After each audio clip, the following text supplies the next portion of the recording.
And अब इस table में देखें तो ये है क्लास ऑफ कंपाउंड, ये है फंक्शनल ग्रुप, मतलब कि उसका स्ट्रक्चर दिया गया है। यहाँ पे IUPAC नेम दिया गया है प्रीफिक्स का एंड सफिक्स का IUPAC नेम दिया गया है एंड इधर एग्जाम्पल दिया गया है। तो एल्केन्स का एग्जाम्पल देखें तो ब्यूटेन होता है। तो ब्यूटेन जो होता है तो लास्ट में ANE लगा है, तो सफिक्स जो एल्केन का होता है वो ANE होता है, तो वही यहाँ पे दिया गया है।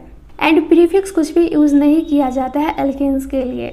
तो ये सब सिंपल है। डबल बॉन्ड रहेगा तो सफिक्स इनी लगाएंगे, ट्रिपल बॉन्ड रहेगा तो सफिक्स वाइनी लगाएंगे। हैलाइड्स के लिए प्रीफिक्स हमें हेलो याद रखना है। अल्कोहल के लिए प्रीफिक्स हमें हाइड्रोक्सी याद रखना है एंड सफिक्स ओल याद रखना है। मतलब कि जब ये सब्स्टिट्यूएंट की तरह एक्ट करेगा तो हाइड्रोक्सी बोलेंगे एंड जब ये मेन फंक्शनल ग्रुप की तरह एक्ट करेगा तो इसको ओल बोलेंगे। नेक्स्ट है एल्डिहाइड। तो एल्डिहाइड को प्रीफिक्स के लिए लिखते हैं फॉर्माइल एंड ऑक्सो भी लिखते हैं। तो फॉर्माइल में इसका सिंपल मीनिंग है कि फॉर्माइल जब हम लिखते हैं तो उसमें कार्बन नंबर को काउंट नहीं करते हैं और ऑक्सो लिखते हैं तो उसमें कार्बन नंबर को काउंट करते हैं। एंड एल्डिहाइड का जो सफिक्स होता है वो AL होता है। कीटोन का जो प्रीफिक्स होता है वो ऑक्सो होता है एंड सफिक्स 1 होता है। नाइट्राइल्स का जो प्रीफिक्स होता है ये साइनो होता है। नाइट्राइल्स को हम लिखते हैं C ट्रिपल बॉन्ड से एंड इसका जो सफिक्स होता है वो नाइट्राइल होता है। ईथर का जो प्रीफिक्स होता है ये एल्कोक्सी होता है एंड इसका सफिक्स कुछ भी नहीं होता है। नेक्स्ट है कार्बोक्सिलिक एसिड। तो कार्बोक्सिलिक एसिड का जो प्रीफिक्स होता है वो कार्बोक्सी होता है एंड सफिक्स जो होता है ये ओइक एसिड होता है। फिर है कार्बोक्सिलेट आयन, जिसको कि C डबल बॉन्ड O- से लिखते हैं। तो इसके लिए प्रीफिक्स कुछ नहीं दिया गया है बट सफिक्स O8 होता है। नेक्स्ट है ईस्टर। तो ईस्टर के लिए प्रीफिक्स जो होता है एलोकॉक्सी कार्बोनिल एंड सफिक्स होता है O8। एसाइल हैलाइड्स के लिए प्रीफिक्स होता है हेलो कार्बोनिल एंड सफिक्स होता है वाइल हैलाइड। अमाइंस के लिए प्रीफिक्स होता है अमाइनो एंड सफिक्स होता है अमाइन। एमाइड्स के लिए प्रीफिक्स होता है कार्बोमाइल एंड सफिक्स होता है एमाइड। नाइट्रो कंपाउंड्स के लिए प्रीफिक्स होता है नाइट्रो एंड सफिक्स कुछ भी नहीं दिया गया है। सल्फोनिक एसिड के लिए प्रीफिक्स दिया गया है सल्फो एंड सफिक्स दिया गया है सल्फोनिक एसिड। तो यहाँ पे सल्फोनिक एसिड का एग्जाम्पल दिया गया है CH3SO3H। तो SO3H जो है यहाँ पे फंक्शनल ग्रुप की तरह एक्ट कर रहा है, तो यहाँ पे हम लिखेंगे सल्फोनिक एसिड एंड ये तो पेरेंट चेन है, मतलब कि CH3 को मिथाइल लिखेंगे, ये मिथाइल सल्फोनिक एसिड हो गया। तो इसी तरह से सारा दिया है, सबका देख लेना। नेक्स्ट है nomenclature of substituted benzene compound. तो इसको एग्जाम्पल से समझते हैं, उससे ज़्यादा अच्छा से समझ में आएगा। ये है मिथाइल बेंजीन। तो यहाँ पे देख सकते हैं प्रीफिक्स में सबसे पहले जो बेंजीन पे सब्स्टिट्यूएंट ऐड है उसका नेम लिखे हैं मिथाइल एंड फिर बेंजीन का नाम लिखे हैं एंड इसको टोल्यून बोलते हैं। फिर यहाँ पे भी देखेंगे ये बेंजीन है एंड इसके ऊपर जो सब्स्टिट्यूएंट लगा है उसका नाम लिखेंगे मिथोक्सी, फिर बेंजीन लिखेंगे एंड फिर यहाँ पे भी देख सकते हैं ये बेंजीन है एंड उसके ऊपर NH2 लगा हुआ है, तो पहले सब्स्टिट्यूएंट का नाम लिखेंगे फिर बेंजीन का नाम लिखेंगे, तो एमिनो बेंजीन हो गया जिसको कि एनिलीन बोलते हैं। फोर्थ एग्जाम्पल दिया गया है, यहाँ पे देख सकते हैं बेंजीन के ऊपर NO2 लगा है, तो पहले नाइट्रो लिखेंगे फिर बेंजीन लिखेंगे। फिफ्थ एग्जाम्पल में दिया गया है, यहाँ पे BR लगा है बेंजीन पे, तो सबसे पहले प्रीफिक्स लिखेंगे एंड प्रीफिक्स में सब्स्टिट्यूएंट का नाम लिखते हैं, तो यहाँ पे ब्रोमो लिखेंगे फिर बेंजीन लिखेंगे।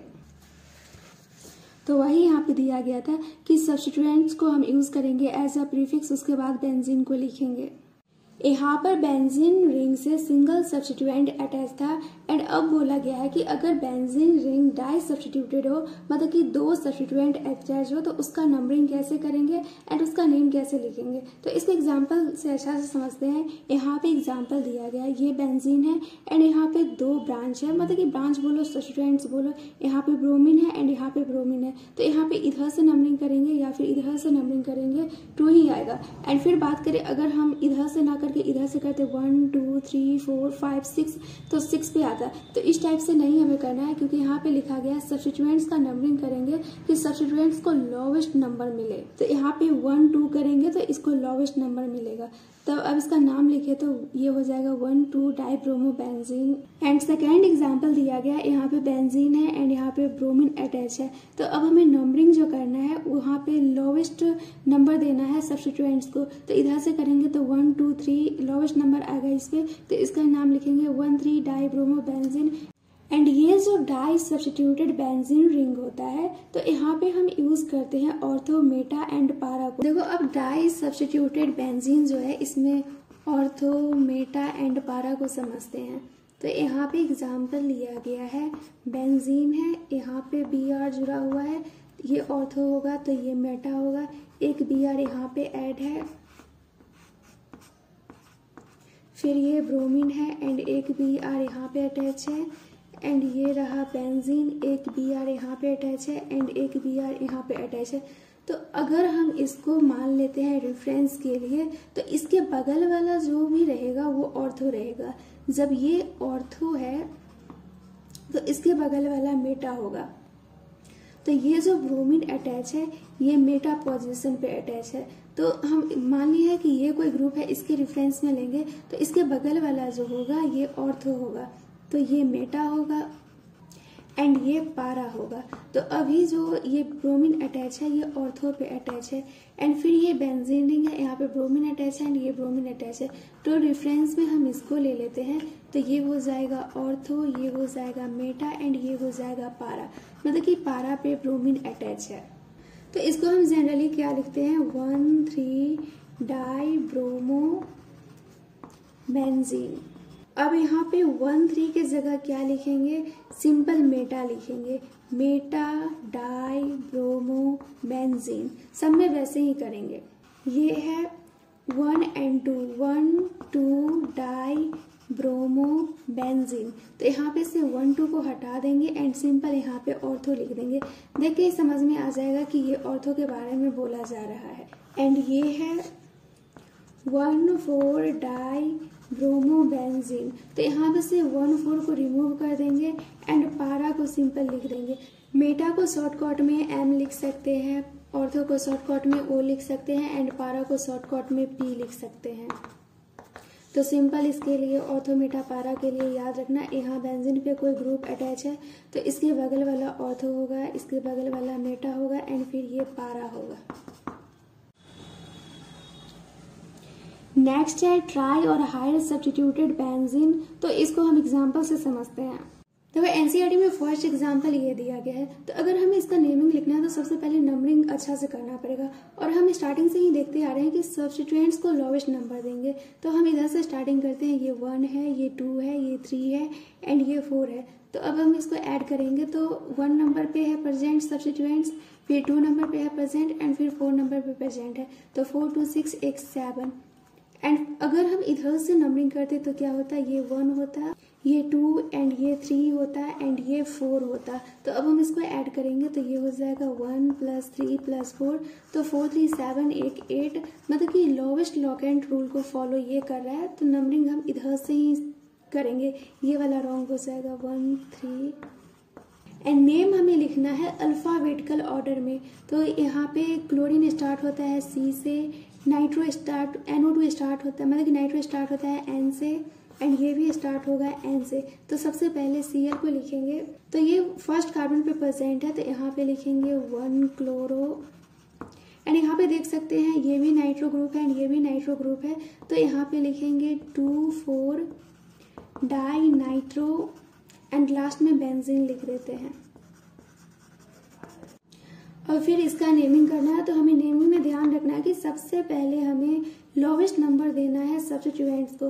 तो लोवेस्ट नंबर कैसे देंगे, इधर से नंबरिंग करते हैं, ये है 1 2 3 4। तो ये हो जाएगा 1, ये हो जाएगा 2 एंड ये हो जाएगा 4। तो 4 2 6 1 7 ये आ गया। अगर हम नंबरिंग इधर से ना करके इधर से करते तो ये हो जाता 1 2 एंड ये हो जाता 3 एंड ये हो जाता 4। तो अब हम इसको ऐड करेंगे तो ये 1 3 + 4। तो 4 3 7 1 8, यहाँ पे 8 आ जाता, मतलब कि लोवेस्ट लॉकेंट रूल को ये फॉलो कर रहा है। ये रॉन्ग हो जाएगा, तो ये वाला नंबरिंग हम नहीं करेंगे। अब नंबरिंग वाला काम कंप्लीट हो गया। तो अब हम सब्स्टिट्यूएंट्स का जो नेम लिखेंगे वो अल्फाबेटिकल ऑर्डर में लिखेंगे। तो नाइट्रो N से स्टार्ट होता है, क्लोरीन C से स्टार्ट होता है एंड मीथेन M से स्टार्ट होता है। तो अल्फाबेट में सबसे पहले C आएगा, फिर M आएगा, लास्ट में N आएगा। तो ये सिंपल हो जाएगा 2 क्लोरो 1 मिथाइल एंड 4 पे है नाइट्रो, तो यहाँ पे लिखेंगे 4 नाइट्रो एंड लास्ट में बेंजीन लिख देते हैं। एंड यहाँ पे जितना भी एग्जांपल दिया गया है सब में वैसे ही करेंगे। यहाँ पे फिर इसका नेमिंग किया गया तो देखो इधर से लिखेंगे 1 2 3 4, तो ये लोवेस्ट लॉकेंट रूल को फॉलो करता है। तो यहाँ पे और सब्स्टिट्यूएंट्स का नेम लिखेंगे, उसमें अल्फाबेटिकल ऑर्डर को फॉलो करेंगे। तो सी सबसे पहले स्टार्ट होगा, फिर एम होगा, तो यहाँ पे 2 क्लोरो लिखेंगे, फिर 4 मिथाइल लिखेंगे एंड ये टोटल को एनिसोल लिखेंगे, क्योंकि यहाँ पे हम देखे थे मिथॉक्सी बेंजीन को एनिसोल लिखते हैं। एंड यहाँ पे भी वैसे नहीं करेंगे, सबसे पहले लोवेस्ट लॉकेंट रूल को फॉलो करेंगे और फिर सब्स्टिट्यूएंट्स को जो लिखेंगे उसमें अल्फाबेटिकल ऑर्डर में लिखेंगे। तो यहाँ पे देख सकते हैं 1 2 3 4, तो ये हो जाएगा 4 इथाइल, मतलब कि ई पहले आएगा, फिर आएगा 2 मिथाइल एंड ये पूरा को जो बेंजीन और NH2 को बोलते हैं एनिलीन। तो यहाँ पे डायरेक्ट एनिलीन लिख दिया गया है, वो भी यहाँ पे दिया गया है। बेंजीन पे अगर NH2 अटैच हो तो उसको एनिलीन बोलते हैं। एंड एक लास्ट एग्जांपल दिया गया है, यहाँ पे देख सकते हैं ये बेंजीन है, बेंजीन से 3 सब्स्टिट्यूएंट्स अटैच है, तो वही सेम काम हमें करना है।